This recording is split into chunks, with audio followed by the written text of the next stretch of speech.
History of Russia in 100 Minutes by Smart Histories. Alexander I.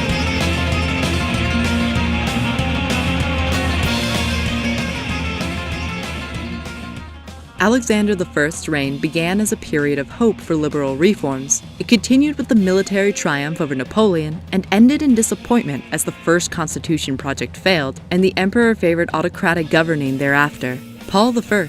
Alexander I was the grandson of Catherine the Great. His father, Paul I, was the emperor for 5 years until being murdered by conspirators. It is generally believed that Alexander I was aware of the conspiracy and hoped, mistakenly, that his father's life would be spared. Liberalism. In the first years of his reign, Alexander I launched a series of progressive reforms. He suppressed the secret police, improved the education system, and relaxed censorship. Expectations were very high. People hoped for a constitutional government and the abolition of serfdom. Constitution projects were presented to Alexander by Mikhail Speransky, his closest advisor. Although serfdom was abolished in the Baltic provinces, the movement toward general liberation failed because of resistance from the nobility. Napoleon. At the beginning of the 19th century, the Russian army suffered 2 shameful defeats against French Emperor Napoleon. In 1805, Russians were beaten at the Battle of Austerlitz, and in 1806 at the Battle of Jena Auerstadt. Thereafter, Alexander I formed a compromise alliance with Napoleon in 1807 at Tilsit. It was an uneasy alliance that presaged war.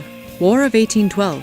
In 1812, Napoleon launched an attack on Russia as he took his grand army of 500,000 men across the Russian border. The campaign proved fatal to the French army and turned the tide of the whole course of the Napoleonic Wars. After the 1812 Battle of Borodino, the burning of Moscow, and a long retreat, Napoleon returned from Russia with only 25,000 men. Victory over Napoleon placed Alexander I among the 5 powers who set the new order in Europe at the Congress of Vienna in 1815. Autocracy. The second half of Alexander's reign was dominated by his reactionary advisor, Alexei Arakchiev. Alexander withdrew into religious mysticism and died, suddenly, of typhus in 1825. Thank you for watching. For thousands of helpful resources of Russian history, please visit our website at smarthistories.com.